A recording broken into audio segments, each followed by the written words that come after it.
اللہ تعالیٰ کے نام صرف کسی مخصوص تعداد یا مقدار میں نہیں، بلکہ اس کے کچھ نام ایسے ہیں جو اس نے اپنے خزانہ غیب میں رکھے ہوئے، اور کچھ نام اس کی کتاب میں ہیں، اور کچھ نبی صلی اللہ علیہ وسلم کے ذریعے ہمیں بتائے گئے، جیسے کہ ایک دعا سے ہمیں پتہ چلتا ہے اسألک بکل اسم ھو لک سمیت بہ نفسک او انزلتہ فی کتابک او علمتہ احدا من خلقک او استأثرت بہ فی علم الغیب عندک،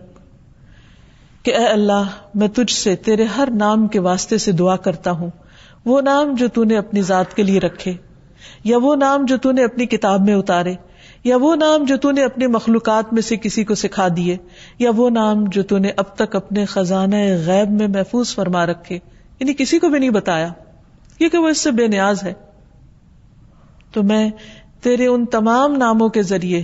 تجھ سے دعا کرتا ہوں۔ تو یاد رکھیے کہ اللہ سبحانہ وتعالیٰ کے صرف 99 یا 99 نیمز ہی نہیں، اس سے زیادہ ہیں۔ اس حدیث سے پتہ یہ چلتا ہے کہ اگر کوئی 99 بھی یاد کر لے گا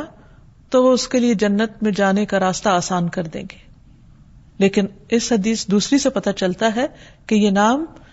اس سے کہیں زیادہ ہیں، اور کچھ تو اللہ تعالیٰ نے ہمیں بتائے ہیں اور کچھ بتائے بھی نہیں۔